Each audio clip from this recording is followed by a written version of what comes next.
Sejak awal sebenarnya terlihat kok ya bahwa jaksa di kasus Nikita Mirzani ini agak licik ya. Kasus naik bandingnya Nikita Mirzani banyak menuai pro dan kontra, terkhusus bagi para lawyer-lawyer papan atas ikut mengomentari kasus ini. Dan ada beberapa yang mengatakan bahwa keputusan naik banding dari kuasa hukum Nikita Mirzani merupakan sebuah kesalahan.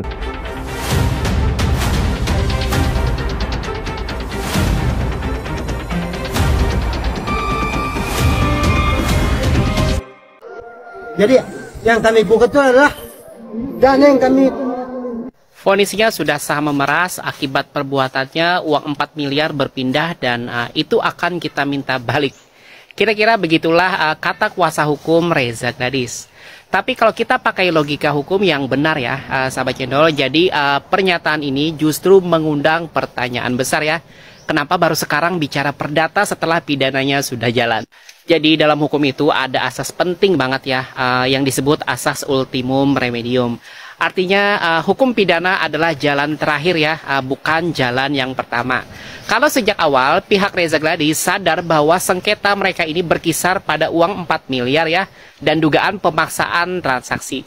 Maka jalur yang tepat mestinya ya gugatan perdata ya, bukan laporan pidana. Karena kalau perdata bisa mengakomodasi dua hal ya. Pertama adalah pengembalian uang dan ganti rugi tanpa mengorbankan asas praduga tidak bersalah seseorang. Tapi yang terjadi di kasus ini kan justru sebaliknya ya. Mereka memilih jalur pidana terlebih dahulu baru setelah vonis muncul dan putusan belum ingkrah tentunya ya. Tiba-tiba muncul rencana untuk menggugat balik atau melakukan konvensi. Nah, inilah yang menunjukkan inkonsistensi logika hukum. Kalau uang 4 miliar itu sudah menjadi objek perkara pidana ya, dan majelis hakim dalam amar putusannya sudah memerintahkan pengembalian sebagian besar uang tersebut ya, maka aspek kerugian material itu sudah diakomodir oleh putusan pengadilan pidana. Sedangkan kerugian imaterial, sahabat cendol, seperti misalnya reputasi, stres, atau stigma sosial ya, juga secara substansi ya, substansi keadilan ya, sudah terjawab dengan adanya hukuman terhadap pelaku yang dianggap bersalah. Jadi kalau setelah itu masih aja ingin menggugat lagi dengan alasan kerugian yang sama ya, maka itu berpotensi beririsan dengan asas nebis in idem secara material, yakni perkara yang sama tidak boleh diadili dua kali meskipun dalam bentuk yang berbeda. Jadi sahabat cendol, kalau ditanya logis atau tidak, gugatan semacam ini menurut hemat netizen cendol ya, lebih terlihat seperti pelampiasan emosional ya, bukan pencarian keadilan hukum. Karena hukum tidak boleh dijadikan alat untuk memuaskan dendam ya, apalagi ketika sudah ada jalur hukum yang ditempuh dan masih berjalan melalui banding. Sejak awal sebenarnya terlihat kok ya bahwa jaksa di kasus Nikita Mirzani ini agak licik ya. Banyak haters Nikita Mirzani yang dungu ya, berpendapat ya iyalah jaksa banding, kan Nikita duluan yang banding. Padahal sahabat cendol, fakta hukumnya tidak sesederhana kedunguan mereka. Jadi gini ya sahabat cendol, jaksa di kasus Nikita Mirzani ini ternyata mengajukan banding di detik-detik terakhir sebelum tenggat waktu habis.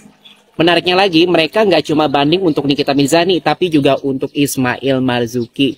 Padahal kan Mail sejak awal tidak mengajukan banding kan? Artinya apa? Artinya jaksa tetap bisa mengajukan banding terhadap semua terdakwa ya. Karena hukum acara pidana memberi kewenangan kepada jaksa penuntut umum.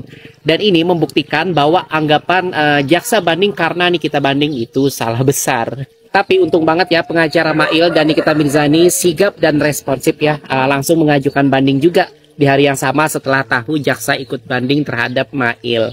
Kalau tidak bisa berbahaya loh sahabat channel. Kenapa berbahaya? Kalau misalnya jaksa saja yang banding ya, sementara terdakwa tidak banding gitu ya, maka di tingkat banding ada potensi ya hakim bisa menaikkan hukuman tanpa ada ruang pembelaan tambahan ya dari pihak terdakwa. Inilah yang disebut dengan resiko banding sepihak. Nah, jadi langkah pengacara Mail dan Nikita Mirzani sudah cukup rasional ya. Karena dengan mengajukan banding juga ya, mereka tetap punya ruang untuk melawan argumentasi jaksa di pengadilan tinggi. Kabarnya poin utama banding jaksa ada di pasal 3 TPPU yang tidak terbukti ya. Jadi mereka menilai nih bahwa hakim salah ya karena tidak menerapkan pasal pencucian uang terhadap Nikita Mirzani dan Mail. Tapi kalau kita membaca pertimbangan hakim di PN ya, sudah jelas banget ya sebenarnya unsur menyembunyikan atau menyamarkan hasil tindak pidana tidak terpenuhi gitu ya. Karena sejak awal menurut majelis hakim uang dari Reza Gladys itu langsung digunakan Nikita untuk membayar rumah pribadi. Bukan untuk menyamarkan, bukan pula untuk menyembunyikan. Dan Reza pun juga sudah tahu sejak awal ya kemana uang itu ditransfer. Jadi buat sahabat channel yang mau belajar logika hukum ya, kalau niat menyamarkan tidak ada ya, kan tidak bisa dong dipaksain dengan pasal TPPU ya.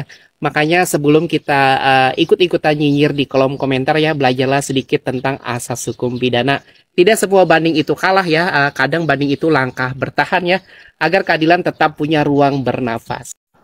Kasus naik bandingnya Nikita Mirzani banyak menuai pro dan kontra, terkhusus bagi para lawyer-lawyer papan atas ikut mengomentari kasus ini. Dan ada beberapa yang mengatakan bahwa keputusan naik banding dari kuasa hukum Nikita Mirzani merupakan sebuah kesalahan. Karena apa? Dilihat dari keputusan hakim yang merupakan di bawah 2/3, itu merupakan sebuah kebijaksanaan, sebuah keputusan yang sangat bijaksana oleh hakim. Tetapi dalam hal ini saya pribadi, berpendapat pribadi ya, kalau saya jadi Nikita Mirzani, saya pasti akan naik banding. Kenapa? Karena saya tahu betul bahwa saya tidak salah, gitu loh. Apa yang dipaparkan di fakta hukum yang waktu di persidangan Nikita Mirzani, itu sama sekali sebenarnya secara orang awam aja yang tidak tahu hukum, itu bisa meraba dan mengetahui bahwa ini adalah betul-betul sebuah kasus yang dipaksakan. Kan begitu. Nah, sekalipun nanti walaupun di sidang naik banding itu akan tertutup ya kan, dan kita nggak akan tahu nih kalau sidang naik banding itu akan tertutup. Jadi wartawan semua, mungkin saya nggak tahu ya apakah wartawan bisa meliput atau enggak ya, mungkin ada wartawan yang mempunyai akses ke situ ya, tapi bagi para follower fan-nya Nikita nggak bakalan bisa masuk, mungkin akan nunggu aja di depan gitu untuk melihat berita keputusannya atau apanya ya gitu kan ya. Nah, untuk itu mestinya karena Nikita merasa tidak bersalah dan itu merupakan sebuah kasus yang dipaksakan, dan menurut saya, dugaan saya bahwa itu adalah kasus yang di-set up dari beberapa berita-berita, kemudian dari beberapa rekaman-rekaman video, rekaman-rekaman audio yang kita telah dengar bersama-sama. Itu kan merupakan sebuah kasus Nikita Mirzani, kasus yang di-set up atau sebuah kasus titipan gitu kan. Nah, sekalipun sekarang kasus perdata Nikita saling tuntut-menuntut, dari timnya RG juga sekarang akan menuntut balik ya kan atas perbuatan melawan hukum juga gitu loh. Ya enggak apa-apa sebenarnya kan, hak-haknya dia aja gitu loh kan, pada ujung-ujungnya nanti akan menentukan hakim gitu loh.